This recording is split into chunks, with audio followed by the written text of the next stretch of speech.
Esperen. Ahí. Ahí se está transmitiendo, Viviana. Se está transmitiendo, perfecto. 3. Hay 3 por ahora. Ya. Así que son... Sí. Pero todavía no estamos. No estamos en la hora. Estamos en la hora, claro. Yo creo que no hay que hablar mucho porque vamos a empezar pronto a transmitirnos en vivo. Y esto después va a quedar en la luz. Que sepan que estamos en vivo, que estamos Claro, sí, es verdad. Hagamos la invitación. Esa es la idea. Es verdad. ¿Qué tal, Lourdes? Bien. A ver, yo estoy en un celular, así que tengo que estar cambiándola para poder verlos a todos.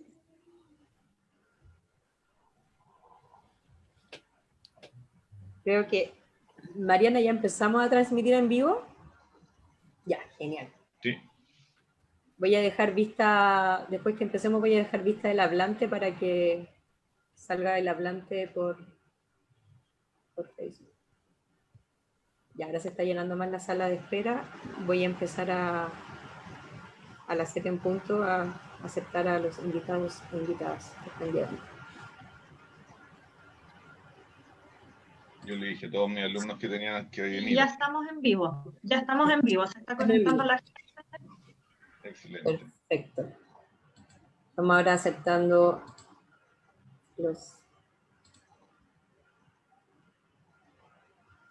en la lista de espera.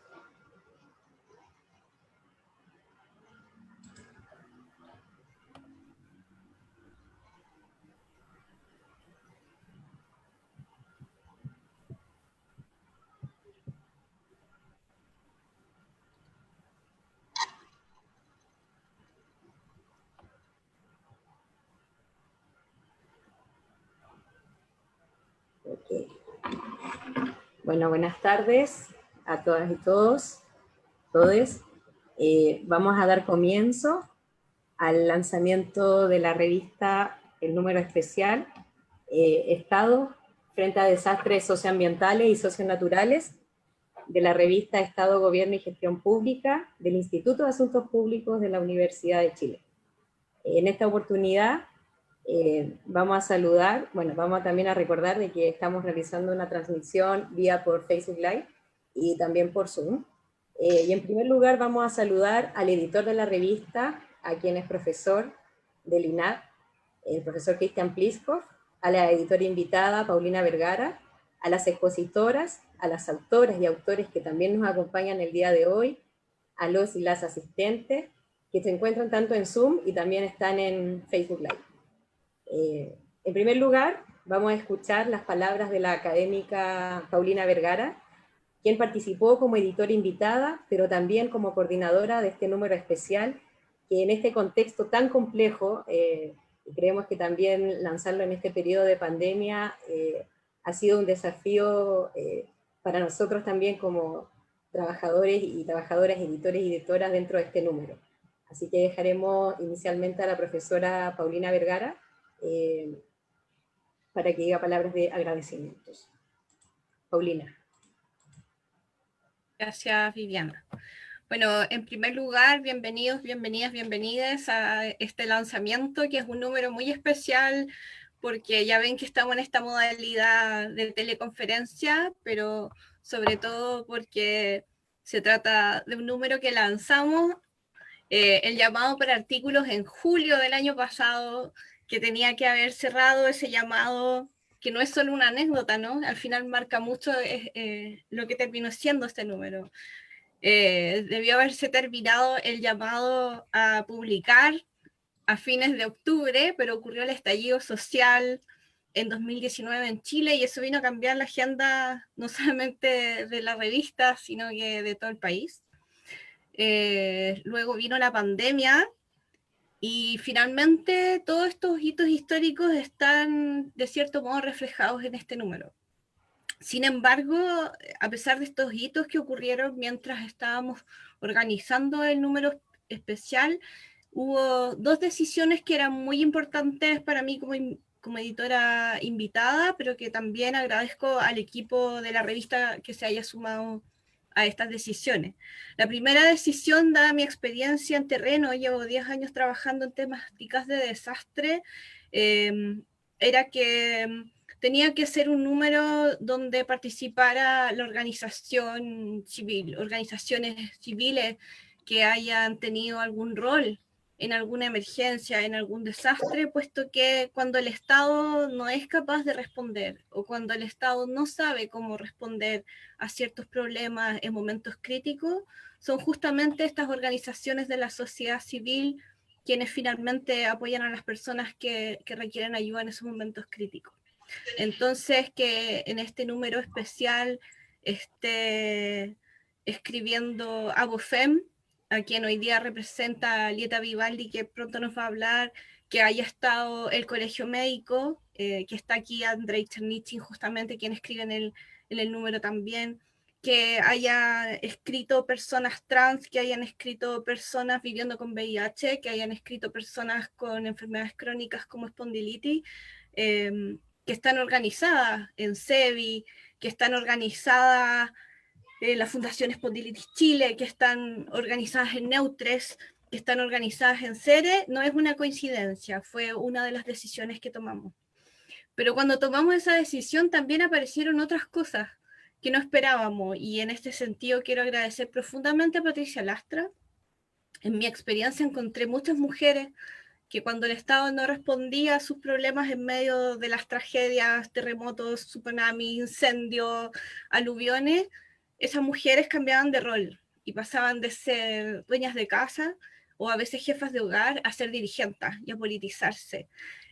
Patricia Lastra es una de esas mujeres que conocí. Ella participó en la reconstrucción de su ciudad en Constitución y se transformó en dirigente. Y ella escribe en este número, pero ella no es académica, ella no tiene una carrera académica y decidió sortear esa barrera y escribir. Y ese atrevimiento que tuvo Patricia hizo que repensáramos el número. Este número, por primera vez en la historia de esta revista, que tiene más de 30 años, incluye un dossier. Y ese dossier fue una decisión también para darle voz a las personas que han tenido experiencias en desastre, que pueden contar esa otra cara que no está en los resultados que entrega la tecnocracia cuando habla de procesos de reconstrucción y emergencia, y que tiene cara de mujer, y que en este caso Patricia entonces se atrevió a escribir.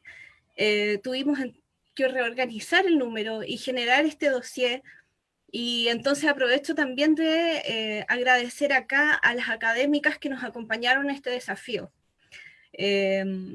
A Viviana Cuevas, que coordina el número y que hoy día nos dirige este momento, al editor principal, que es el profesor Cristian Pliskov, pero a las académicas Alejandra Araya, Asun Candina, que nos dijeron cómo armar este dossier, por qué era relevante que las mujeres que no estuvieran en la universidad hablaran. Y también aprovecho de agradecer a Walter Iminan, a quien conocí en mi experiencia en el Observatorio de la Reconstrucción, que él es de CITRI, que hoy día representa a la profesora Jenny Moreno, que prontamente nos va a hablar. Y Walter entonces y yo discutimos, y es lo que introduce el número, sobre la urgencia de incluir nuevos saberes, de momentos inciertos como los que estamos viviendo hoy en día en medio de una pandemia, de momentos inciertos como lo hoy en día en Chile, que además tenemos crisis política y económica. Hay que hablar con otras personas que no están necesariamente en esos espacios científicos, que a veces hablamos de ellas sin conocer completamente todo lo que pasa con ellas, ¿no? Estas personas que en la representación social de la catástrofe en Chile creemos que son personas que reciben mucha ayuda, que somos una sociedad solidaria y unida, pero que para estas personas de algunos grupos específicos los momentos de catástrofe no muestran esa cara, muestran una cara donde hay que salir adelante. Y por eso entonces, volviendo al tema de las decisiones de este número, el enfoque de género no es una casualidad. El que escriban organizaciones sociales fue algo buscado y se los agradezco enormemente, porque estas organizaciones sociales, además de tener que hacer frente a todo esto y más, se dieron el tiempo de poner una pausa y escribir en un número. Agradezco también la solidaridad de estas académicas que nombraba, pero de otras mujeres también, de Camila Troncosa, Abofem, que hizo los nexos con con la organización, pero que además se atrevió a escribir en un momento muy tenso para ella, en medio del estallido social, representando personas cuyos casos de violación a derechos humanos se están presentando en la Corte Interamericana de Derechos Humanos. Agradezco también la solidaridad de Teresa Valdés, feminista histórica, que contó su experiencia en el 27F, a quien conocí justamente en estos terrenos. Y nuevamente a Patricia, porque sin el atrevimiento y sin su porfía y sin su decisión de escribir en un número, de sacar adelante a su gente, a su familia, de poner la cara siempre, de poner el cuerpo, de atreverse en momentos tan difíciles, seguro este número no estaría tan inspirador como terminó siendo. No voy a profundizar mucho en el rol de las mujeres, las emergencias, etcétera, porque para eso está el número, pero además invitamos hoy día nada más y nada menos que a Lourdes Mireles, gran académica y pionera latinoamericana en materias de género y desastre.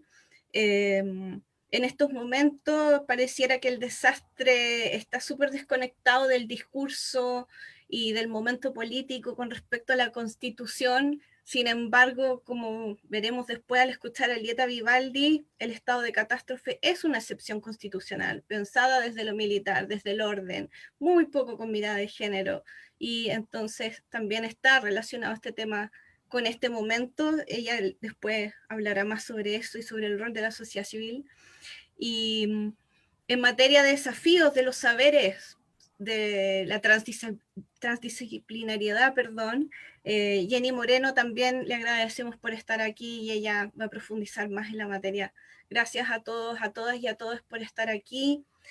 Vuelvo a agradecer a todas estas personas que se atrevieron a escribir este número desde una parada muy crítica, que eso también se agradece mucho en estos momentos. La lista es larguísima. Algunos escribieron desde otros países y como les decía, muchas de esas organizaciones que fueron muy valientes y solidarias en escribir también. Muchas gracias y espero que les guste el número cuando lo lean. Muchas gracias, Paulina, por tus palabras. Vamos a continuar con la segunda parte del lanzamiento, donde voy a presentar a las 3 expositoras que están presentes. En primer lugar, a la doctora Lourdes Mireles, quien es investigadora y académica del Observatorio de Estudio Social de Riesgo de Desastre y Emergencia de Salud Pública, PLACSO, República Dominicana, PLACSO. También a la doctora Jenny Moreno, investigadora asociada del Programa de Reducción de Riesgo y Desastre de la Universidad de Chile, CIPRID, académica de la Facultad de Ciencias Sociales de la Universidad de Chile.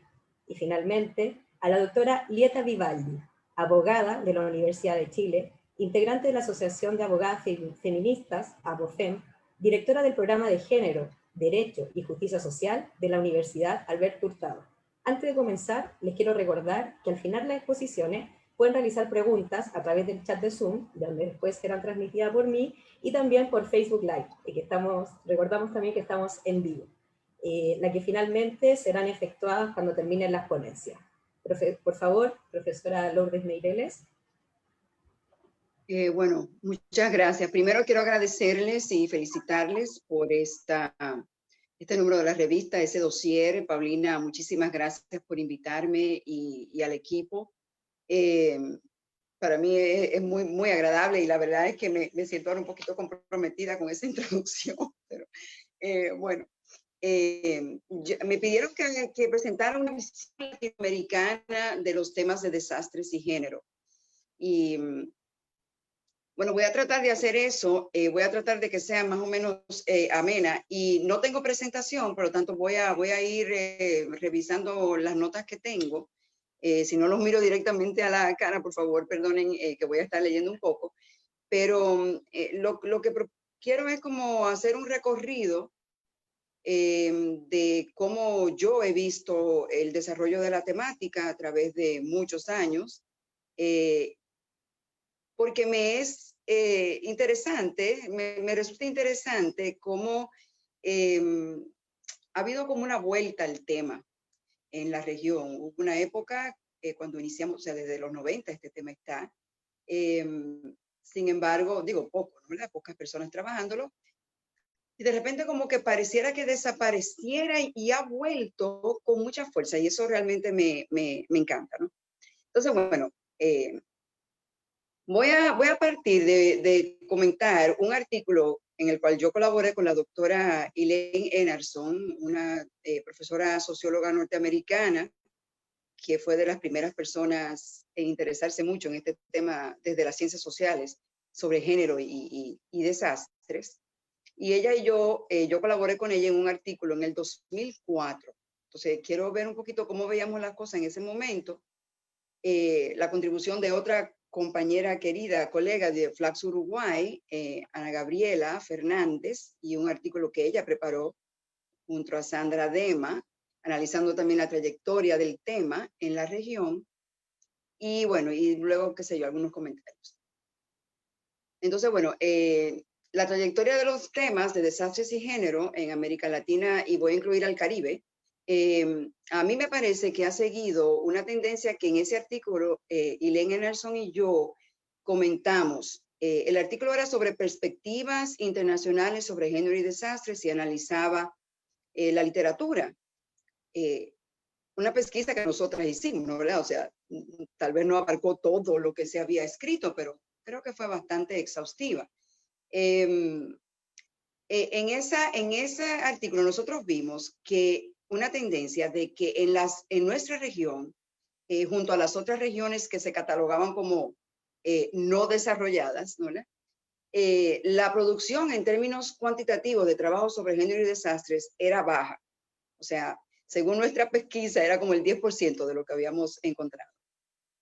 Sin embargo, se caracterizaba por tener un abordaje del desastre como procesual, desde la óptica del desastre como una construcción social, desde la relación causal entre desarrollo y desastres, atada a las condiciones subyacentes, sistémicas, de nuestras realidades, desde la perspectiva de las organizaciones y desde lo local, enfocándose en las vulnerabilidades y las capacidades.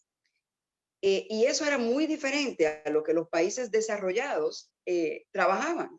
Ellos tenían un enfoque totalmente diferente. Eso nos llamó mucho la atención y yo siento que bueno, decíamos ahí en el artículo que así vemos cómo la temática de género en los desastres se abordaba desde la realidad de desigualdades y pobreza existentes en nuestras regiones, demostrando que lo que vemos en los desastres, lo que aprendemos al estudiarlos, refleja las relaciones sociales existentes. Uno no se cansa de repetir eso porque es así, o sea, uno estudia el desastre y ya, no hay que hacer mucho más. La sociología debería dedicarse a eso en sentido general, es una excelente escuela. Entonces ahí vemos cómo son las económicas, las de poder, las raciales, las de género. Y yo pienso que esa manera de abordar la temática es podríamos caracterizar el estudio en general de los desastres en América Latina, perdón, desde esa perspectiva, desde esa visión desde lo social. Bueno, como sabemos, la producción de pensamiento en torno a los desastres en América Latina ha tenido un impacto mundial importante. Ha colocado ese enfoque de vulnerabilidad social, que si bien no se origina aquí en América Latina, pero sí aquí lo tomamos, se toma, especialmente en los años finales de los 90, ¿no? ¿Verdad? Y se lo convierte en el centro de la discusión, apoyando y promoviendo un cambio de paradigma que aún nos guía y que ha ido incorporándose a la gestión de los desastres y a la gestión del riesgo y a la política pública también. Siento que esta característica que muestra lo interesado que está en lo local, en lo comunitario, que trata de rescatar saberes y prácticas locales, que analiza las causas de la vulnerabilidad y la construcción del riesgo, responde a nuestro contexto particular y a las luchas por conquistas sociales de derechos. La de las mujeres, de género y de los géneros es una de esas luchas, la cual a pesar de avances sigue presentando muchas brechas importantes hoy en día.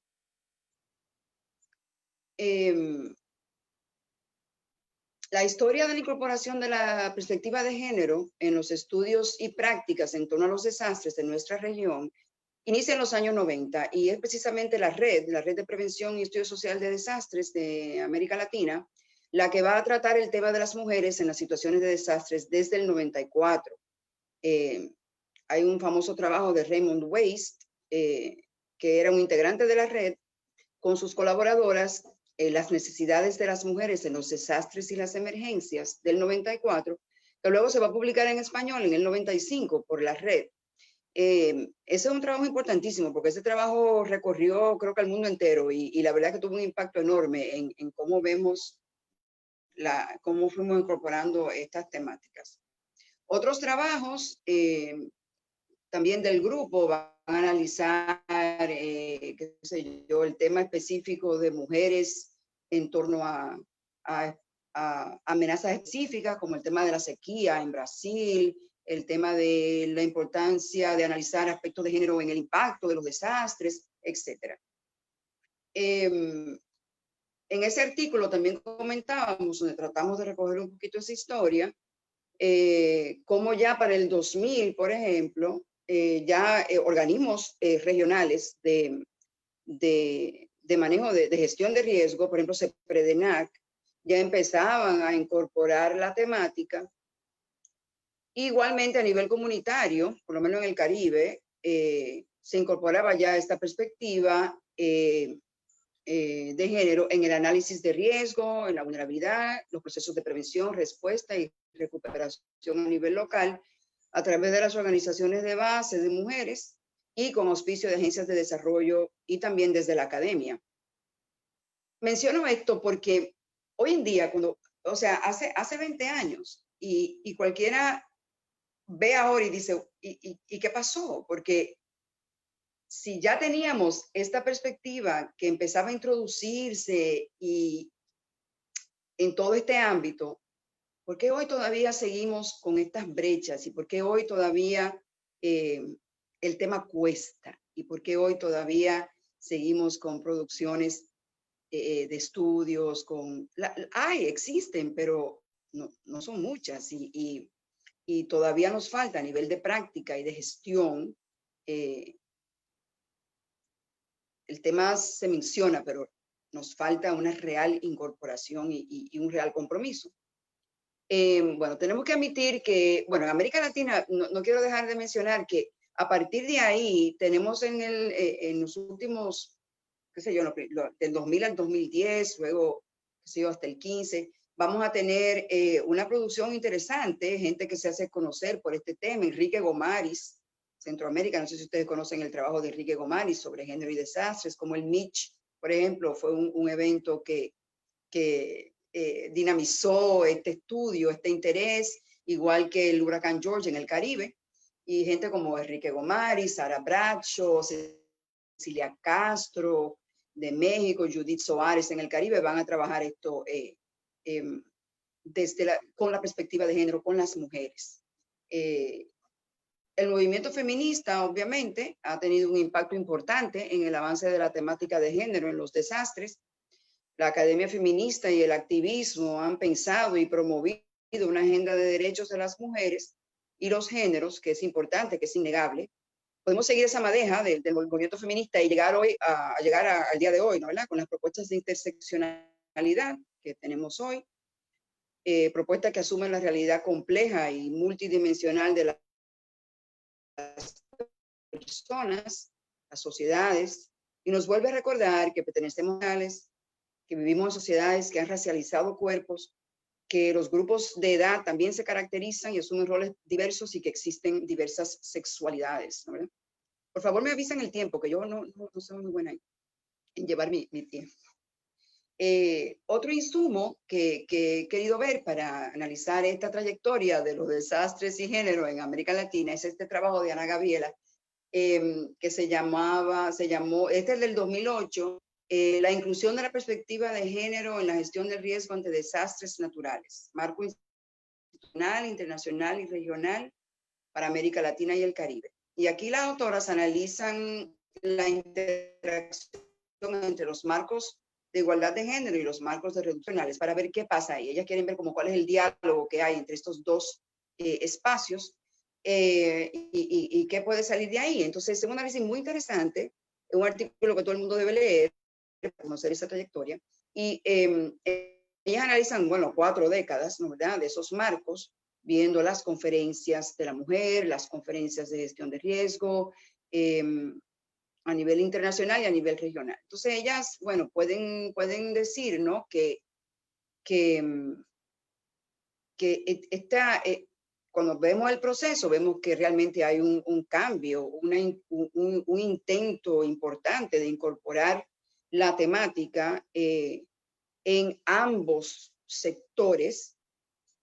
Por ejemplo, y además de cómo la conceptualización sobre la mujer y el rol de la mujer en los desastres evoluciona. Y es interesante verlo. Por ejemplo, en el 95, en la conferencia de Yokohama, se veía a las mujeres como un grupo que requiere de protección y es definida así en ese momento. Ya para el 2005, el marco de Sendai habla de en un enfoque de resiliencia, ¿no, verdad? Y habla de una gestión de riesgo más eficaz a partir del empoderamiento de las mujeres. Entonces, estamos diciendo que ha habido ese cambio. Por lo menos ese cambio está en la formalidad, en los marcos que nos acogen y que hemos acogido, ¿no, verdad? Bueno, estos avances impactan en América Latina y el Caribe, obviamente, porque nuestros países han firmado acuerdos, se han alineado con estos marcos. Y por lo tanto, va a impactar en nuestra región, ¿verdad? Las conferencias de la mujer van a incorporar el tema cada vez más.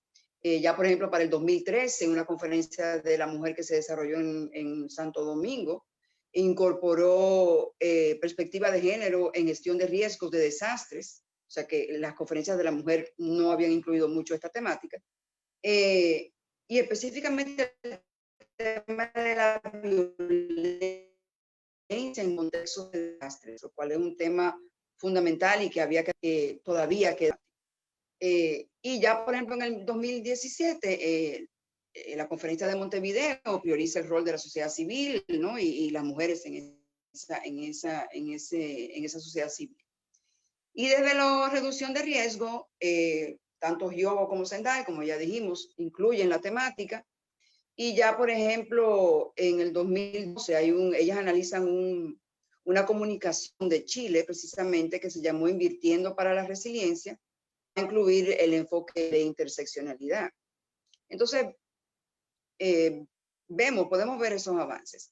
Yo culminaría ahí como esa trayectoria con la política regional de igualdad y equidad de género, que es bien para la región SICA, no incluye toda América Latina, pero es un avance importante, es una política regional de igualdad de género que va a tener todo un eje dedicado a la gestión integral de riesgo de desastres, ¿no?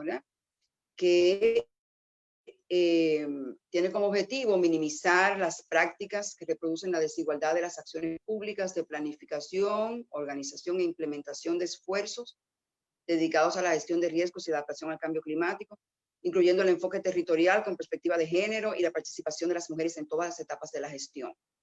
Eso es un avance grande, porque por fin ahí logramos como un vínculo de áreas género, gestión de riesgo y también cambio climático, otro elemento que queda muchas veces desvinculado totalmente de la gestión de riesgo, o sea que todavía se nos hace difícil comprender cómo siguen en ámbitos separados, y de las temáticas de género.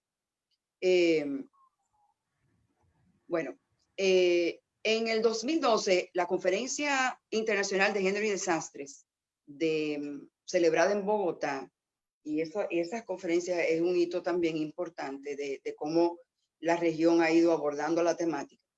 De ahí salieron acuerdos, un marco de referencia, un plan de acción que lamentablemente yo creo que no le hemos dado el seguimiento adecuado a ese plan, ¿no?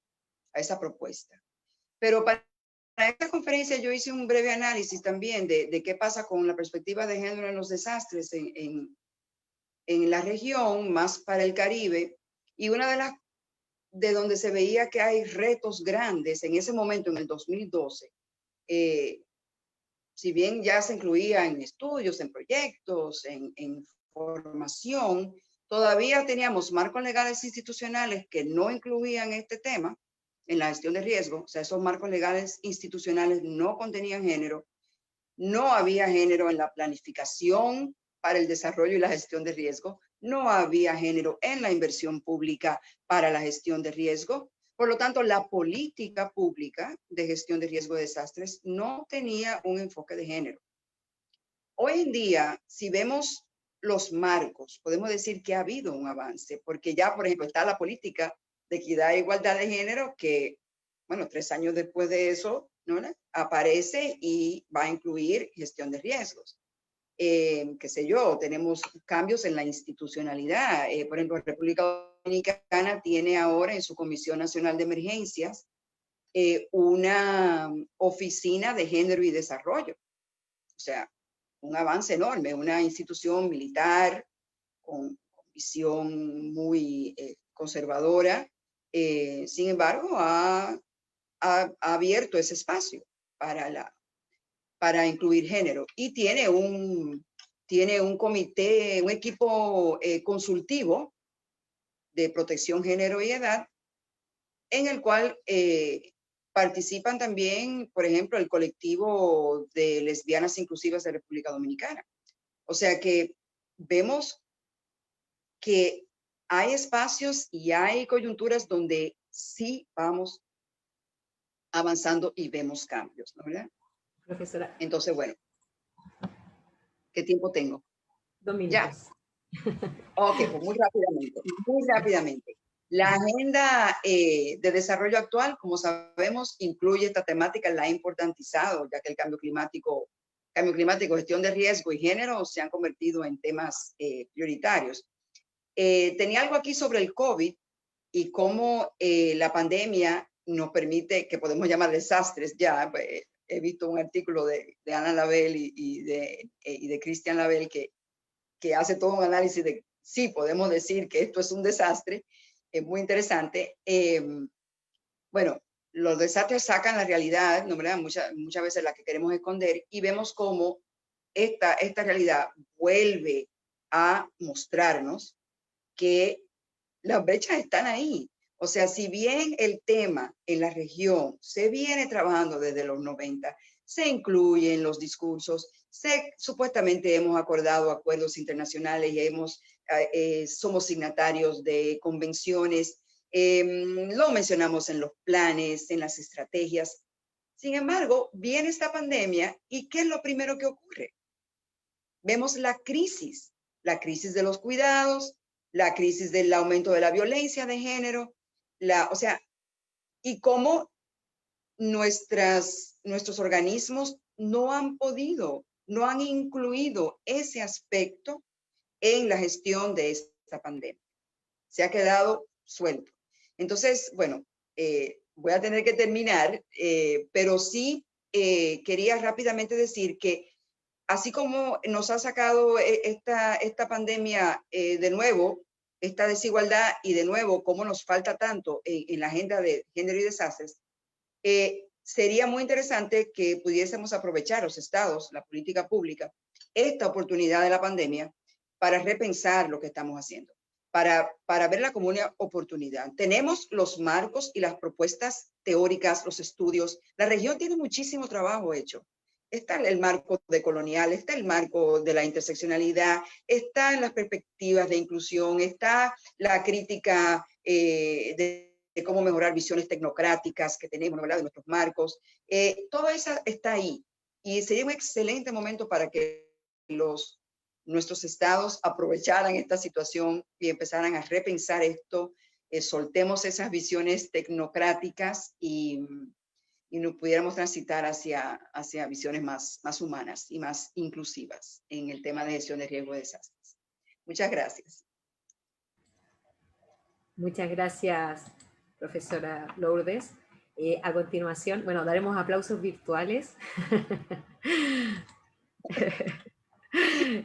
Daremos, a continuación, expondrá la doctora Jenny Moreno, y también les queremos recordar quienes tengan preguntas o consultas para continuar en la profundización de estas mismas temáticas, pueden escribir a través del chat de Zoom y también en el vivo de Facebook. Por favor, profesora Jenny Moreno. Hola, buenas tardes. Muchas gracias por la invitación a nombre de CITRIT.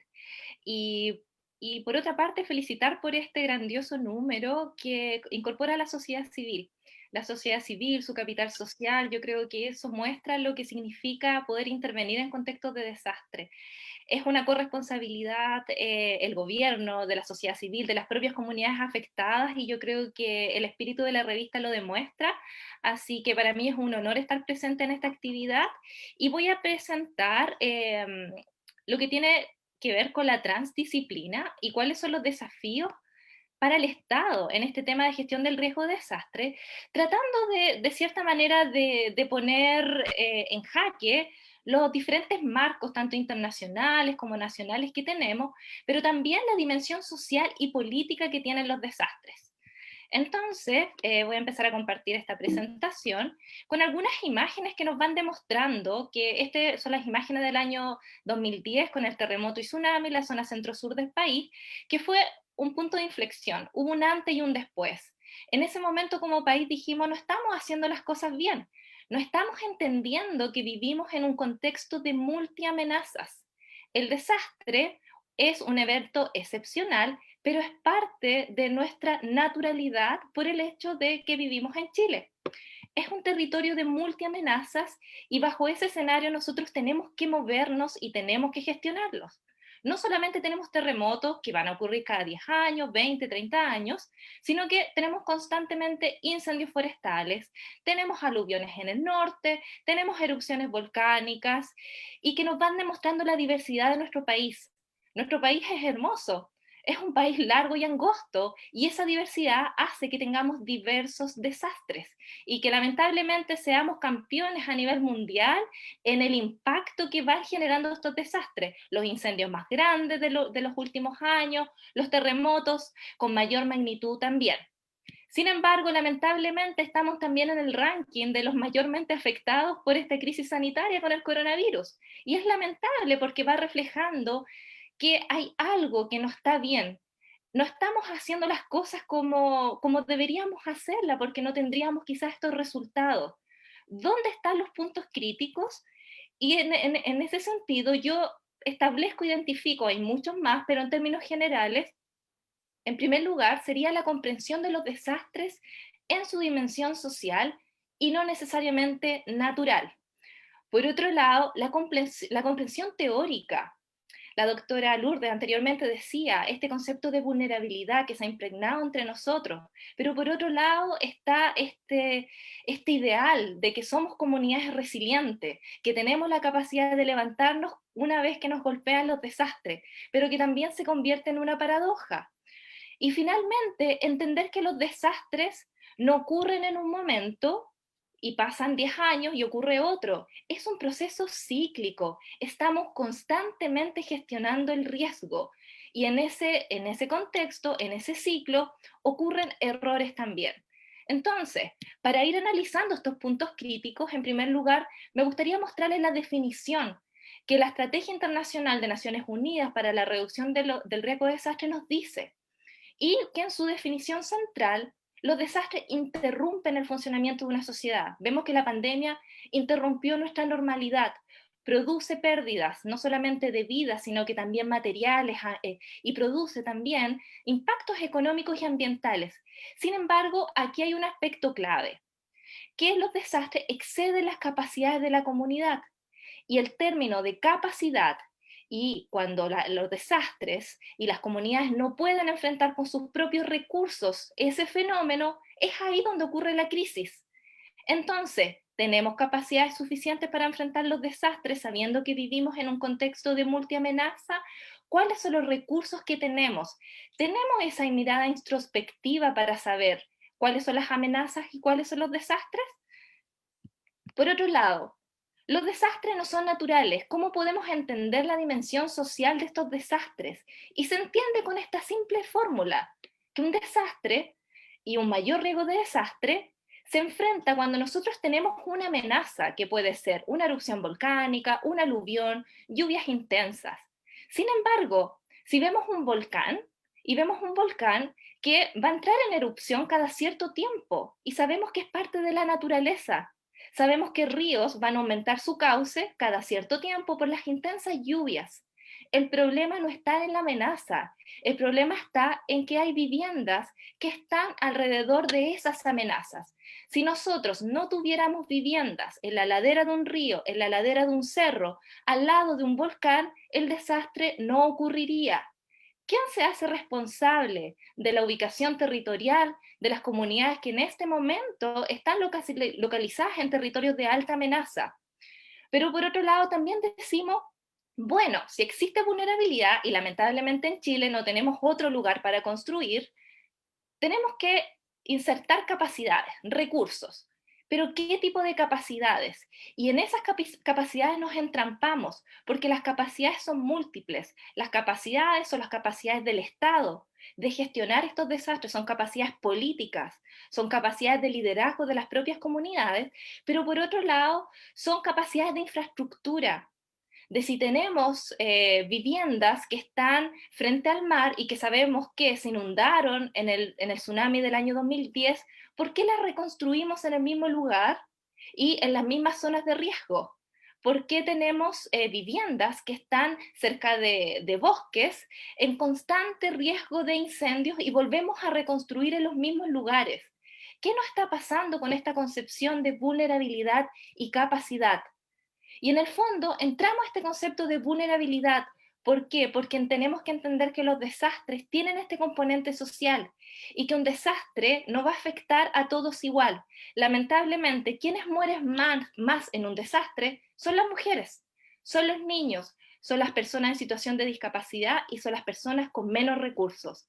Entonces, los desastres son sociales y esas causas estructurales es aquello que el Estado tiene carencia de poder intervenir en esos aspectos raíces, causales. Por otro lado, tenemos estas capacidades, pero no sabemos cómo identificarlas. Sabemos que somos un país resiliente, nos levantamos, pero ¿cómo identificamos incluso las capacidades locales, las capacidades de la sociedad civil para poder enfrentar estos fenómenos? ¿Cómo identificamos estas fortalezas? No solamente fortalezas a nivel nacional, sino que también fortalezas a nivel local. Por otro lado, tenemos que los desastres ocurren dentro de un ciclo. Si entendemos los desastres de manera lineal, temporalmente nos vamos a equivocar. ¿Por qué? Porque esto ocurre dentro de un plano sistémico. Nosotros en este momento podemos estar generando diferentes acciones de respuesta producto de la pandemia, pero también en este mismo momento deberíamos estar desarrollando diferentes estrategias de prevención y de preparación en caso de que ocurriera un terremoto en contexto de pandemia, un incendio de alta magnitud en contexto de pandemia, una erupción volcánica en contexto de pandemia. ¿Nos estamos preparando o simplemente nosotros actuamos sobre la marcha, ocurre un desastre, actuamos, nos levantamos? Pero se nos olvidan las etapas previas. Y en esas etapas previas es gestión política, es gestión social, es inyección de recursos. Tenemos que reducir el impacto de los desastres, pero pensando en el antes. Y en ese antes nos hemos olvidado, pese a que Chile ha avanzado bastante en políticas, pero no vemos acciones concretas en lo que podemos hacer ahora. Y un ejemplo de esto es la pandemia, algo que pudimos haber prevenido, habernos preparado de mejor manera y estamos respondiendo, estamos aprendiendo sobre la marcha, pero tampoco estamos pensando a largo plazo, qué hacer en 1, 2, 3 años y cómo pensar un futuro en donde quizás van a haber más pandemias. Por otro lado, el marco de Sendai, al cual Chile adscribe junto con otros países, nos insta a reducir sustancialmente el riesgo de desastre. Y dentro de sus principios rectores dice que el Estado tiene una responsabilidad primordial para prevenir y para poder reducir el riesgo de desastre. Sin embargo, en este aspecto yo quisiera establecer un punto que es clave. Y lo voy a ejemplificar bien claro con este ejemplo, que si en este momento estamos en contexto de pandemia y tenemos conocimiento de que si salimos en contexto de cuarentena, o si hacemos una fiesta en contexto de cuarentena, vamos a ser multados, vamos a tener una sanción como ciudadanos. En ese contexto nosotros no tenemos elección, no hay elección. Y es nuestra responsabilidad individual si salimos o no salimos. Sin embargo, ¿qué poder, qué libertad tienen las personas que en este momento están viviendo en áreas de alto riesgo, en alta amenaza? Ellos no tienen libertad para decidir si vivir o no vivir en ese lugar. Nosotros en este momento tenemos libertad para decidir si queremos salir o no de nuestra casa y sabemos las sanciones. Sin embargo, si ocurre un tsunami y destruye esas casas, el Estado no es multado, el Estado no tiene responsabilidad y el Estado está de brazos cruzados al respecto. Entonces, ¿cómo la libertad y la responsabilidad y el poder de decisión se ve entrampado con este principio rector? Por otro lado, la reducción del riesgo de desastre requiere la colaboración de toda la sociedad. Y por eso yo al inicio enfatizaba la importancia de la sociedad civil, de aquellos líderes que en este momento están enfrentando la pandemia con sus propios recursos, aquellos líderes que levantaron sus comunidades y la reconstruyeron luego de incendios, luego de terremotos. Y por otro lado, las diferentes perspectivas que nos dice género, edad, discapacidad. ¿Por qué? Porque el hecho de que yo sea mujer o que viva en una zona rural o donde sea va a determinar si yo puedo sobrevivir o no en un desastre. Y para ello yo tengo que planificar. Y por otro lado, los desastres tienen características que son locales. No es lo mismo un terremoto en el norte como un terremoto en el sur. ¿Estamos planificando territorialmente o estamos planificando de manera centralizada? Y estos principios obviamente se van a ver reflejados en lo que ha sido la evolución de la gestión del riesgo de desastre en Chile, con diferentes políticas que han ido cambiando desde el año 2010, con planes estratégicos, con políticas nacionales, y nuestra política nacional nos llama a generar una gestión integral, pero que articule una política transversal y sectorial. Pero estamos viendo realmente una gestión transversal y sectorial si pensamos simplemente en la gestión de la pandemia. Vemos que vivienda, infancia, salud, educación, todas las diferentes áreas de discapacidad están trabajando en conjunto. Todos los sectores, todas las áreas de intervención deberían tener una mirada dentro de la gestión del riesgo de desastre. Y es ahí donde ocurre también la transdisciplina. Y dentro de la transdisciplina yo quisiera enfatizar finalmente, para poder terminar, lo que nosotros hacemos en la Universidad de Chile a través de CITRIT, el Programa de Reducción y Riesgo y Desastre, que está integrado por académicos de diferentes áreas. ¿Y por qué de diferentes áreas? Porque los desastres no lo podemos mirar solamente del área de la ingeniería o del área social. Necesitamos integrar diferentes actores, y este es el desafío que nos propone la transdisciplina, para poder generar un saber que sea común. Porque de desastre podemos hablar mucho, de vulnerabilidad y de resiliencia, pero ¿estamos entendiendo lo mismo? En el ámbito de salud, ¿están entendiendo desastre como desde una mirada de gestión integral? ¿Vivienda lo está entendiendo así? ¿Qué entendemos por desastre? ¿Qué entendemos por reducción del riesgo de desastre? Y cómo en este saber transdisciplinario podemos integrar los actores de la sociedad civil, el gobierno, el Estado, para que puedan aportar a una reducción del riesgo de desastre que sea efectiva. Y con eso me gustaría terminar esta presentación, así que muchas gracias. Muchas gracias, profesora Jenny Moreno. A continuación, y finalmente, vamos a escuchar la exposición de la doctora Rieta Vivaldi.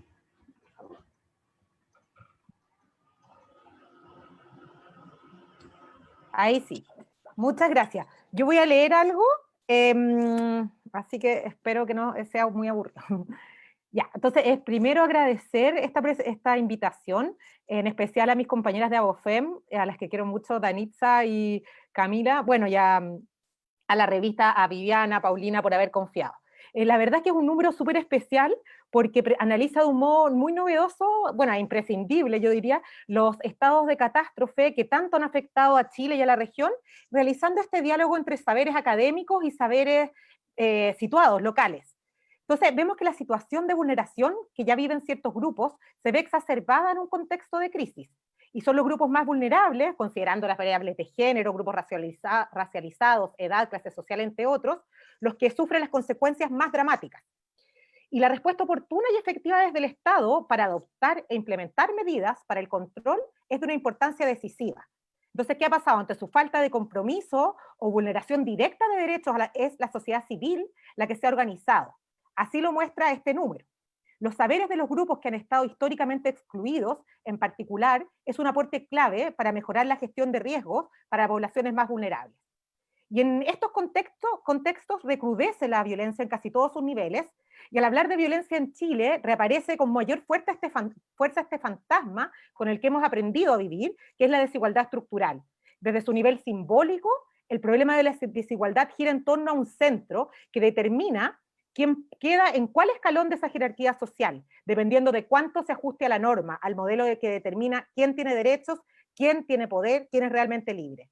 Entonces, lo que hoy vivimos en Chile es que ambos modelos, el Estado-gobierno, el modelo democrático, digamos, y la economía neoliberal, o el modelo productivo, entraron en crisis conjuntamente.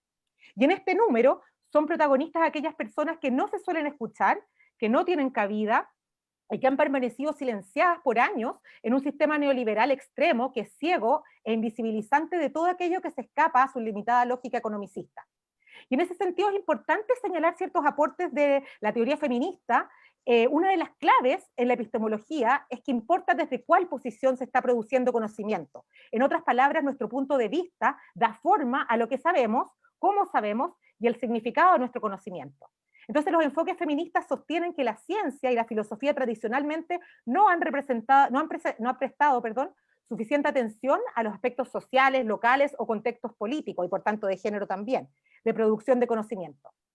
Además, en una sociedad profundamente estratificada, no puede haber conocimiento desinteresado. Al contrario, lo técnico es político. Y las prácticas del conocimiento son también prácticas políticas que participan en un mundo completamente político.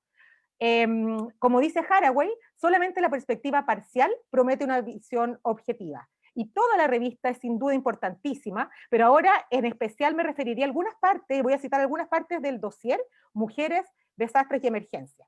Teresa Valdés, al analizar los 10 años después del terremoto del 2010, recalca, y cito, que en el caso de las mujeres se da un fenómeno particular, porque se produce una suerte de regresión en las expectativas y lo que se exige a las mujeres. Se manifiesta con toda su fuerza la división del trabajo más tradicional y se espera de ellas que cumplan sus roles en la familia y en las tareas de cuidado. No solo del núcleo familiar, sino en el entorno comunitario y social, en su versión más tradicional.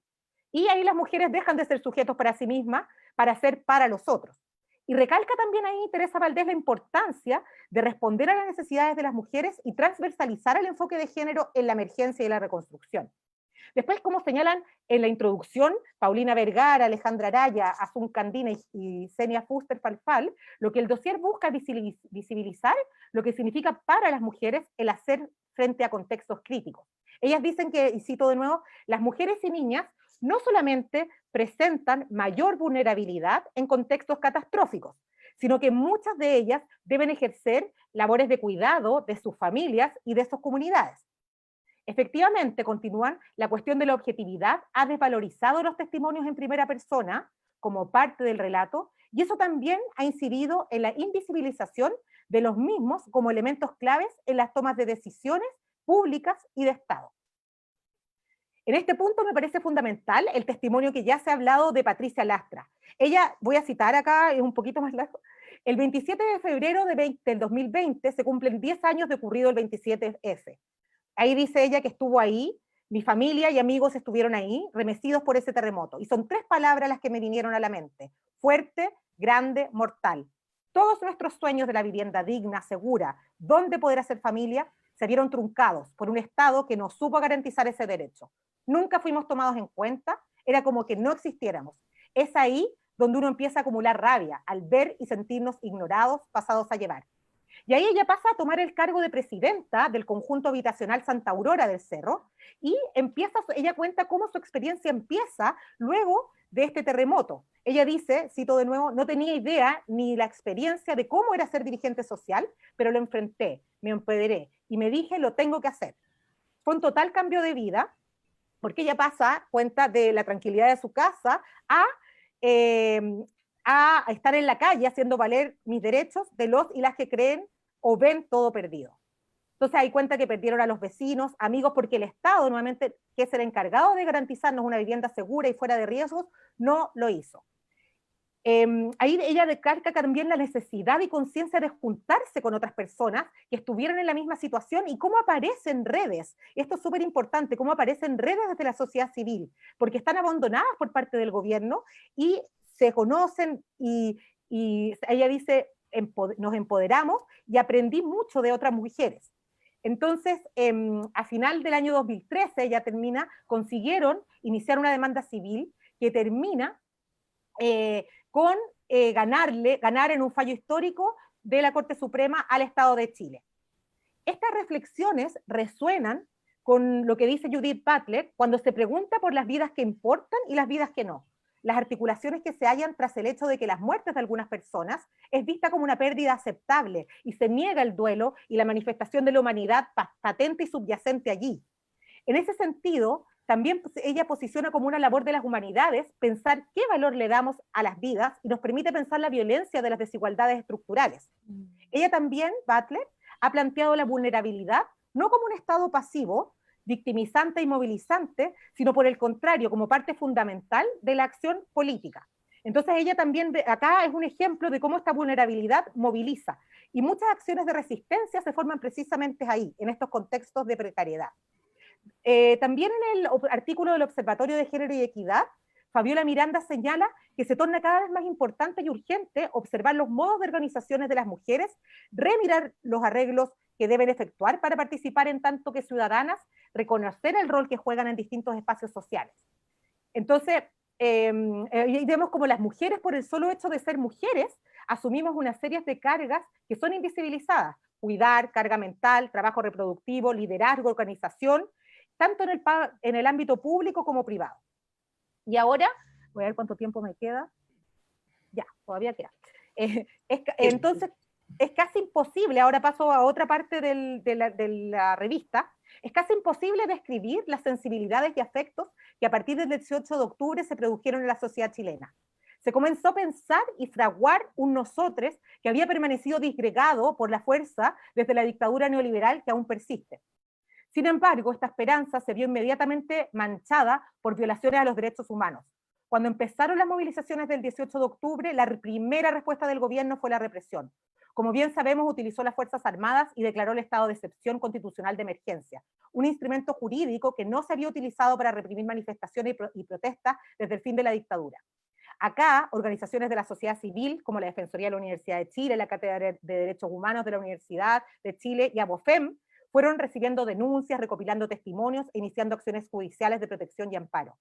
Y acá quiero entrar un poco en el artículo de ABOFEM, que tuvo un rol fundamental, especialmente en la violencia contra las mujeres y disidencias sexuales, y quiero relevar el incansable trabajo de mujeres abogadas como Camila y Danitza, en un artículo clave para entender cómo el cuerpo de las mujeres sigue siendo vulnerado por las fuerzas del Estado. Danitza Pérez y Camila Troncoso señalan el carácter político de la violencia sexual que castiga doblemente a las mujeres, a las disidencias sexuales y los cuerpos feminizados por el hecho de manifestarse, como por el hecho de no actuar conforme al rol de género tradicional. En su artículo describen que la violencia sexual se lleva a cabo en los lugares de detención durante los traslados o en la vía pública y consiste en desnudamientos forzados en comisarías, mientras están desnudas son obligadas a hacer sentadillas o estar en cuclillas. Tocaciones, manoseos en distintas partes del cuerpo, incluyendo vagina, glúteos, pechos, golpes, burlas, humillaciones, miradas lascivas. Amenazas de que van a ser golpeadas, y particularmente contra la población también LGTBIQ+, que además de lo anterior se expresan insultos y burlas por su orientación sexual o expresión de género.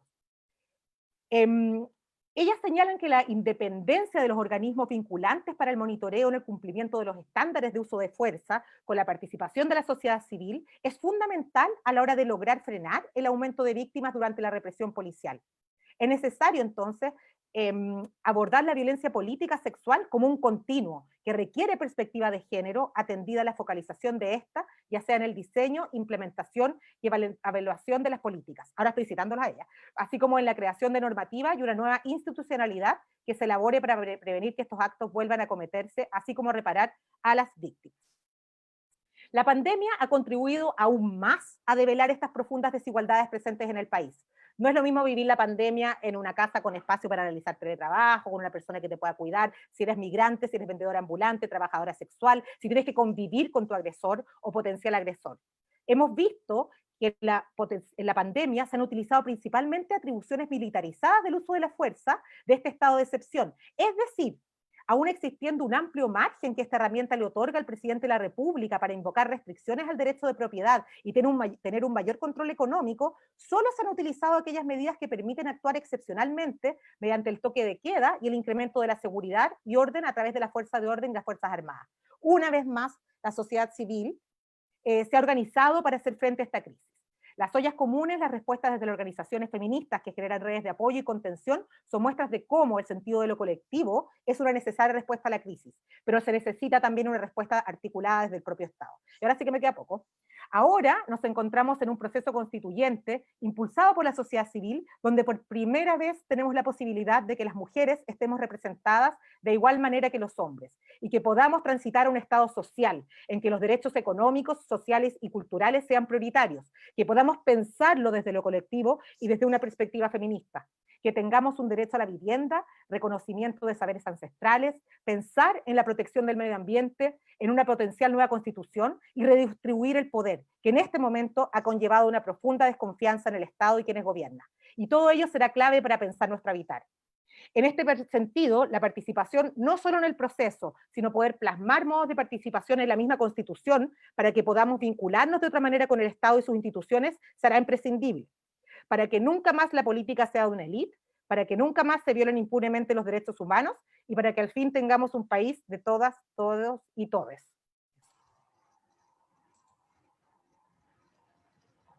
Muchas gracias, Lieta. Perfecto Tuve que leer un poco rápido, pero con el tiempo. Vamos a dar un aplauso virtual a las expositoras y también les recordamos quienes tengan preguntas lo pueden escribir a través del chat, tanto el chat de Zoom y de Facebook, para que sea transmitida en estos momentos a las tres expositoras. Vamos. Quien tenga preguntas, comentarios.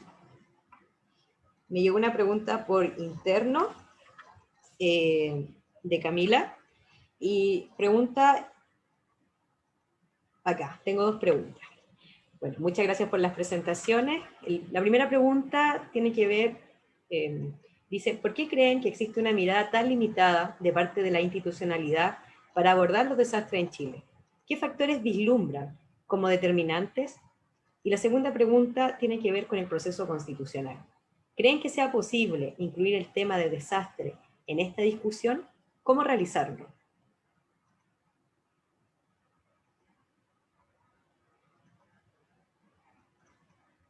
Ahí tengo por mientras esas preguntas, si pueden responderlas, desactivando sus micrófonos.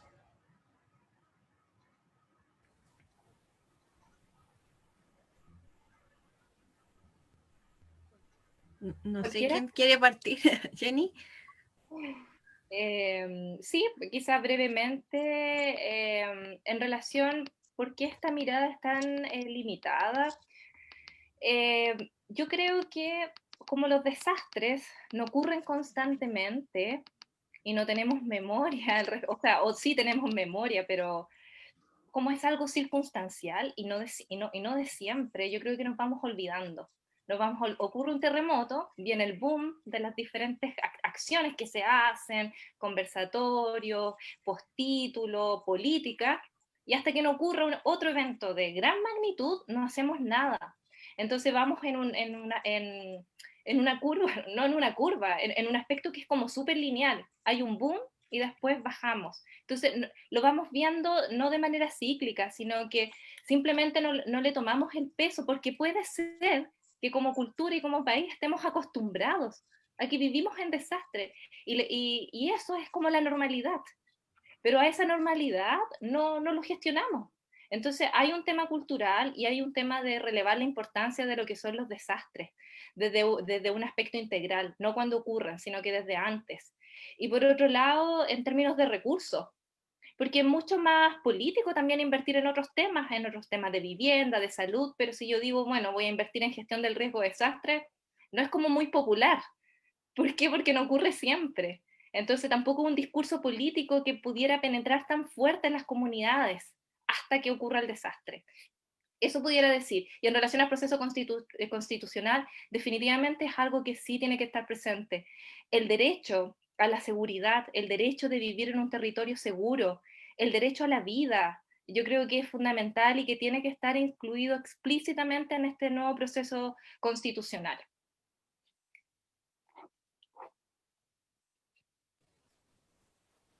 Yo también quisiera responder, además porque esa fue una de las preguntas de mi tesis, de hecho. Como me tocó intervenir en el 27F, muchas personas de la academia decían que básicamente los problemas más estructurales de las respuestas del Estado hacia el desastre tenían que ver con el neoliberalismo. Y si bien coincido que una parte de ellos tienen que ver con el neoliberalismo, en el sentido de que los desastres requieren una acción muy profunda del Estado, mientras que el neoliberalismo promueve todo lo contrario, hay problemas estructurales que son mucho mayores. Y por eso el tema de género, como decía Lourdes, sigue siendo un tema a pesar de que se empezó a hablar en otros países en los años 90. En el caso de Chile, precisamente, nuestro pasado tecnocrático se cruza con justamente cuando el Estado decide tomar en sus manos los desastres como un problema público. Y en ese momento, quienes van a tomar estos problemas son tecnócratas, y los tecnócratas de esa época son básicamente ingenieros, médicos que se van a encargar de las pandemias, ingenieros que se van a encargar de los terremotos, que son abogados en su mayoría y que son hombres. Entonces el tema de género no es un tema, tampoco el de las edades, tampoco está desarrollado ciencias alrededor de esos saberes, pero sí hay una fuerte inclinación por hacer procesos altamente científicos, lo que por un lado construye la capacidad estatal de respuesta, y esa capacidad de respuesta tecnócrata se rompe con el ingreso del neoliberalismo, donde esa capacidad deja de crecer. Pero el problema de esa capacidad es que es una capacidad urgencista. Entonces el Estado de Chile está constantemente respondiendo a emergencias, no está pensando en el riesgo. No está pensando en lo que decía Jenny de las multiamenazas, porque en la mirada tecnócrata estos desastres ocurren de manera esporádica, pero si los vemos como una multiamenaza, vemos lo constante que son, finalmente nos damos cuenta en que los problemas de vulnerabilidad son siempre los mismos. Siempre los desastres van a afectar primero a las mujeres, siempre los desastres van a afectar a las personas que son pacientes crónicas. En este minuto estamos en una pandemia, que es el COVID, y por la pandemia del COVID, la OMS y la OPS y todos los estados se olvidaron de la pandemia del VIH. Y otro tema que es importante destacar también es que como esta mirada ha sido también tecnócrata, lo militar ha podido entrar muy fuertemente y siempre.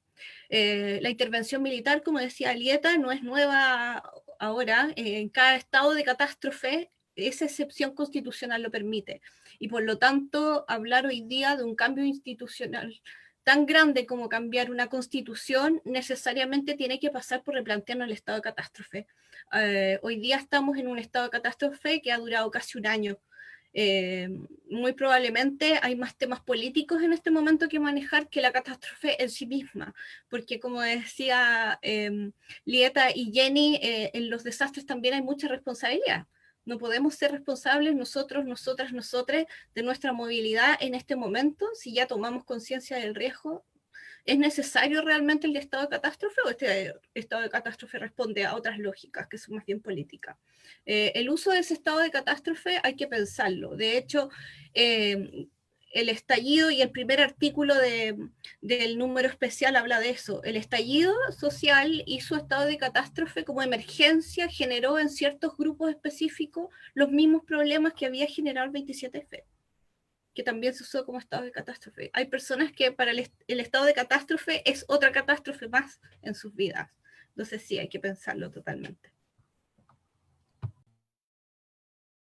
Sí, yo quisiera agregar, concuerdo totalmente con las compañeras que hablaron, y solamente recalcar, bueno, la importancia del proceso que estamos viviendo y poder incorporar al fin en la Constitución no solo un cambio del tipo de Estado en que estamos, que desde un Estado neoliberal a un Estado más social, que pueda, en el fondo, reaccionar de otra forma o pueda, digamos, claro, reaccionar de otra forma ante este tipo de desastres. Pero también yo digo que o sea, una importancia fundamental es la transversalización de una perspectiva feminista, y en ese sentido hay muchos aspectos que quedan invisibilizados y en un estado de excepción deberían estar además potenciados. Por ejemplo, el trabajo doméstico que hablábamos, que ahí está totalmente invisibilizado en una constitución hecha por y para los hombres, y estos aspectos no están considerados. Entonces, hay tipos de asuntos que se podrían reforzar además en un estado de excepción, y, por ejemplo, el derecho a vivir una vida libre de violencia, que vemos los estragos que ha causado la violencia actualmente con la pandemia del COVID. Entonces, en estos temas se podrían reforzar fuertemente los deberes del Estado en un Estado constitucional, y no solamente que estos deberes sean cumplidos a través de la represión. Entonces, un Estado que permita de mucha mayor forma garantizar derechos sociales y garantizarlos con una perspectiva feminista, porque como hemos visto, somos los grupos históricamente invisibilizados también, lo que sufrimos de forma dramática estos estados de catástrofe. Eso un poco a grandes rasgos.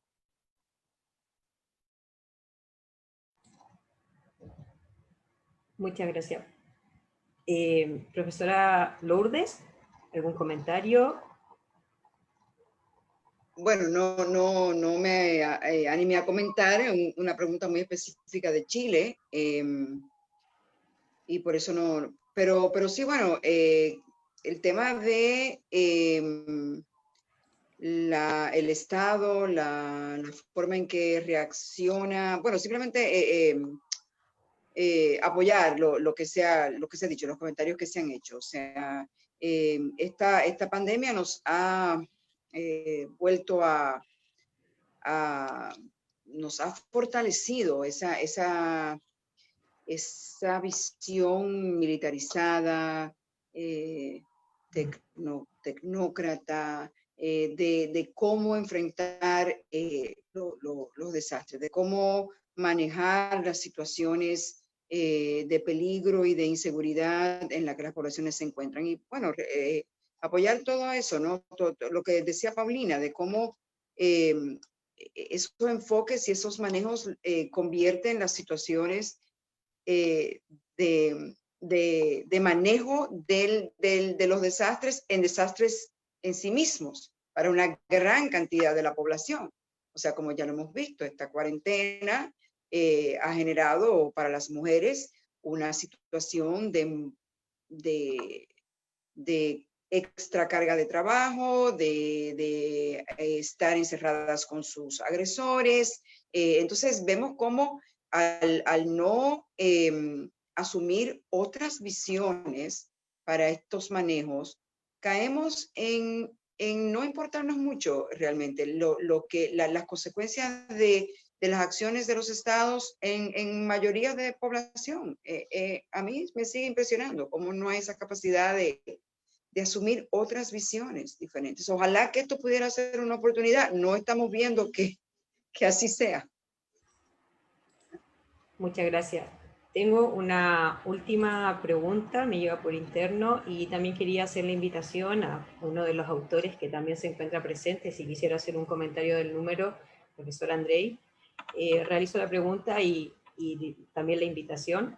¿Cómo se puede favorecer una perspectiva de género frente a desastre? El actual proyecto que establece el Sistema Nacional de Prevención y Respuesta ante Desastre, ¿se hace cargo de aquello?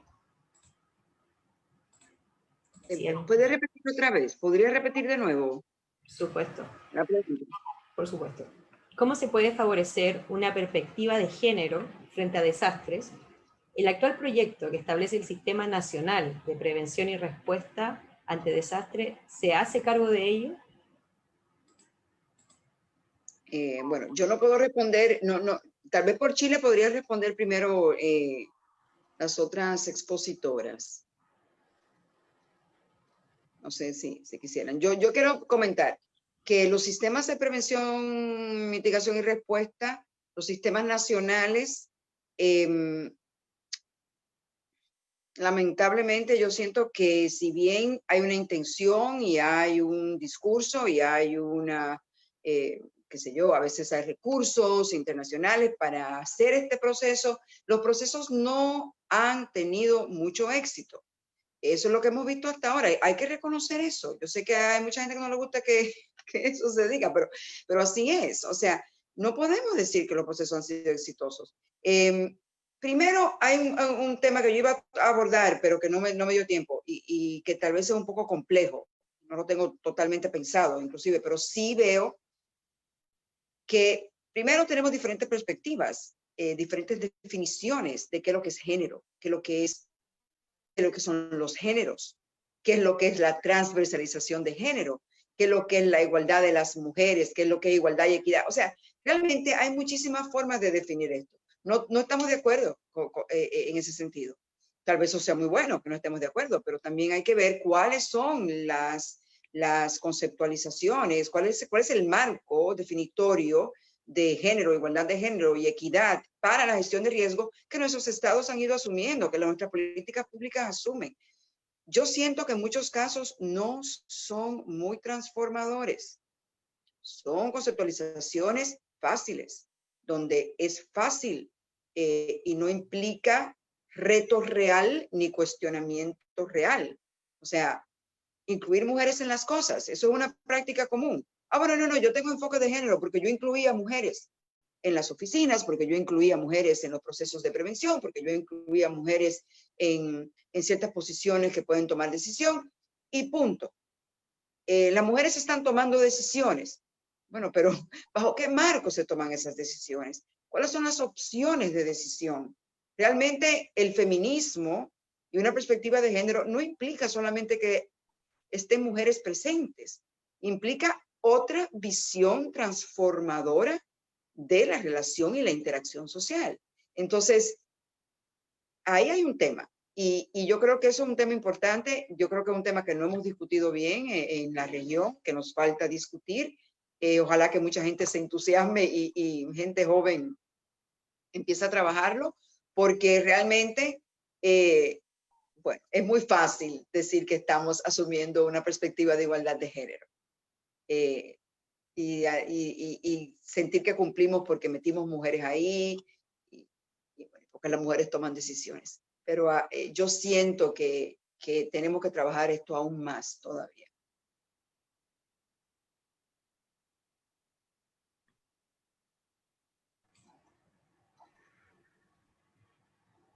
Sí, Bueno, profesor Andrés, sí, perfecto, se escucha.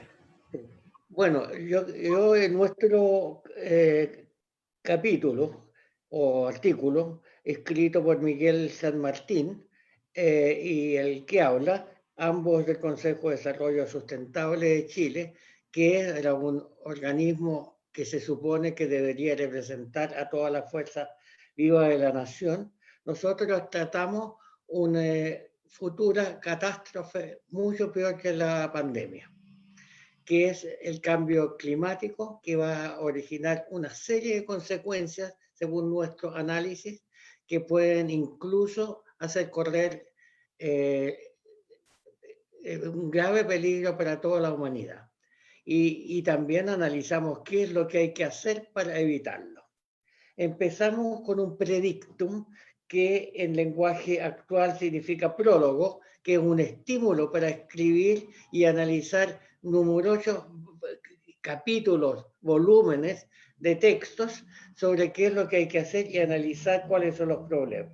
Pero el problema principal es la conducta humana en nuestra sociedad, en que se permite hacer absolutamente todo, pero solo para algunos. Y eso es las causas de que cada vez hay mayor diferencia de niveles de vida de algunos segmentos y otros, que se estimula aumentar la producción, porque nuestro desarrollo vive del aumento de la producción, y eso significa gases invernaderos que estimulan el cambio climático, y por lo tanto se concluye diciendo que aquí es necesario un cambio profundo de conducta, de ética en nuestra sociedad, un cambio de nuestra, cómo debemos comportarnos como sociedad, y cambiar muchas reglas para poder sobrevivir estos cambios. Eso es principal. Y se termina diciendo que no basta con buenas palabras, si no se necesita acciones. O sea, dicho y hecho. Dictum factum.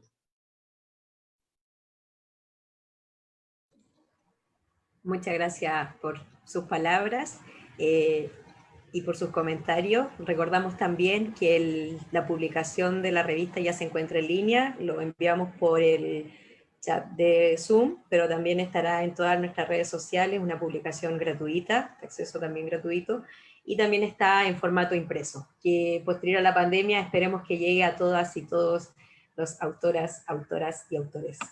Le invito a las expositoras a dar unas breves palabras de cierre para ya finalizar y dar la palabra a quien es también editor de la revista, profesor Cristian Pliskov, que va a realizar el cierre de estas actividades con unas palabras de agradecimiento también.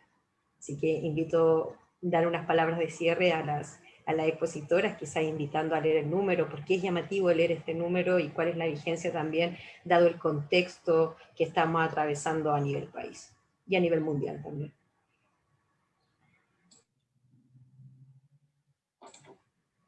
Si quiere, yo voy a decir quién fue. Jenny. Bueno, yo parto.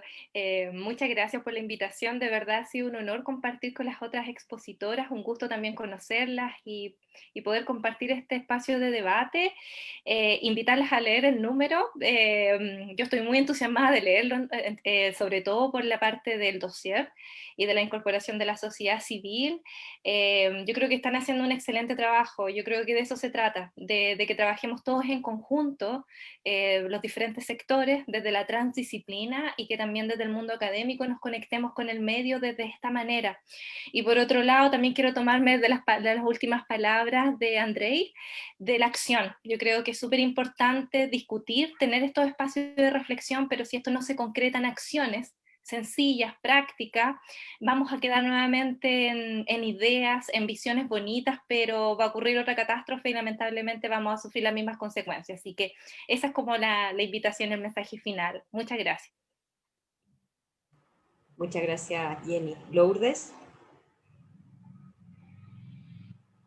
Ok, bueno, nada, yo también quiero agradecer muchísimo esta invitación, compartir con colegas que no conocía, ¿no? Realmente me agrada muchísimo, y que el tema haya incluido, bueno, como han dicho, el dossier, esa visión desde la realidad de donde el desastre ocurre, del lugar y las personas más afectadas, que no tienen voz generalmente, y que la academia trata de interpretar y no siempre se hace muy bien.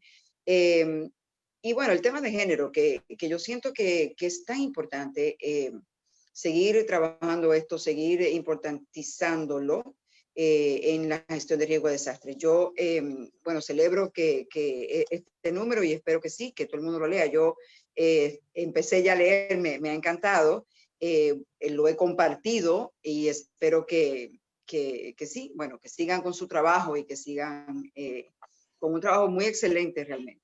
Muchísimas gracias de nuevo. Sí, yo también agradecer, realmente fue un privilegio poder hablar acá, les agradezco a mis compañeras de Abofem por haber confiado en que yo podía representar de alguna forma el número, y además me llevé una sorpresa gigante, no porque pensara nunca que estuviera malo, pero no, o sea, que ni mucho menos, pero realmente lo disfruté muchísimo, así que les invito a leerlo, es un número imprescindible, porque realmente releva voces que generalmente no se escuchan, y temas que hoy en día son cruciales, porque estamos viviendo tiempos difíciles y estamos viviendo un tiempo que estamos por fin pensando en acabar con una constitución que nos ha tenido un modelo neoliberal extractivista espantoso y machista y patriarcal, etcétera. Así que a votar apruebo convención constitucional, también llamo, para que logremos cambiar las cosas y que nunca más estos desastres sean tan desastrosos y que paguen los mismos de siempre, que podamos compartir más en estos momentos, porque siempre se dice la solidaridad, solidaridad, solidaridad no basta, necesitamos un Estado que esté ahí y necesitamos una sociedad civil que también nos organicemos y que podamos participar activamente en la política, para que no pasen más estas cosas de estar tan desafectadas de una élite política que no sabe ni siquiera cuánto cuesta un pasaje en metro. Pues. Muchas gracias, Lieta. Paulina.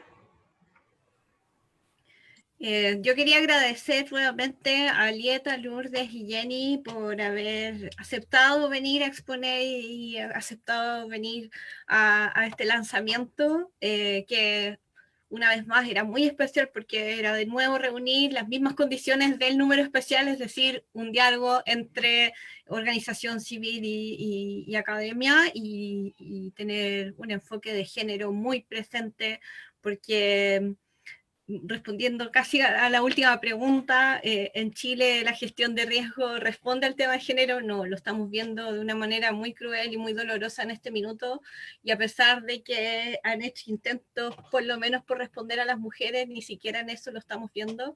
Se entiende el género de una manera muy conservadora, tratamos de no cumplir con con ese aspecto en el número, tratamos de ser lo menos conservadores posible y creo que lo logramos bastante bien. Agradecer de nuevo a las personas que están online. Acá fuimos algunas personas en Zoom, pero por Facebook yo sé que están porque me lo dijeron, las dirigentes que escribieron, las que conocí, que en sus territorios no tienen el internet que tenemos el privilegio de tener en región metropolitana, y que entonces solo alcanzó para el Facebook Live, pero a pesar de eso están ahí. Les mando un abrazo enorme y nuevamente agradecimiento.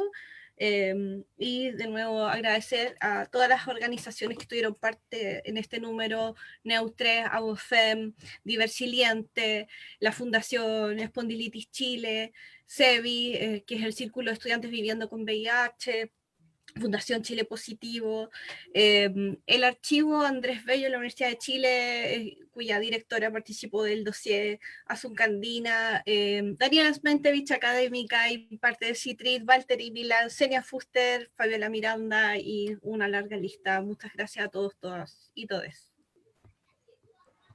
Muchas gracias, Paulina. Para finalizar, escucharemos palabras de cierre del editor de la revista Estado, Gobierno y Gestión Pública, el profesor Cristian Pliskov. Por favor, Cristian. Bueno, después de las palabras de la profesora Vergara, nada, solamente cerrar, agradecer mucho a Lourdes, a Lieta, a Jenny por estar acá con nosotros en este lanzamiento. Por cierto, al profesor Chenichin también por haberse sumado a esta actividad y haber mandado un artículo que claramente también le da un peso muy importante a la edición especial al abordar un tema tan importante como el cambio climático. Así que agradecerle a todos y realmente estamos muy contentos por como revista y como Instituto de Asuntos Públicos por aportar en las discusiones que a veces son tan urgentes y que a veces quedan un poco en esa urgencia y siempre quedan un poco pendientes, pero cuando ocurren los desastres, cuando ocurren las situaciones de catástrofe, todos nos acordamos que deberíamos tener un mejor Estado funcionando, todos nos acordamos que deberíamos incluir más y creo que en general todos los artículos de este número apuntan a que, como dijo Andrei, hay que pensar, hay que tener buenas ideas, pero también hay que actuar. Y claramente se requiere una estructura que enfrente los desafíos que todos sabemos que existen de otra manera. Así que muy contentos con el evento y nuevamente un gran aplauso a la distancia a todos los que participaron y también a Viviana por la coordinación de esta actividad. Así que muchas gracias. Genial, genial. Bueno, entonces damos los aplausos virtuales, agradecemos a las expositoras, a los autores, autoras, y a quienes también estuvieron en este gran número, y les invitamos a verlo vía online, y pronto llegará a su buzón. Así que eso, un fuerte abrazo, damos por cerrada la transmisión en vivo.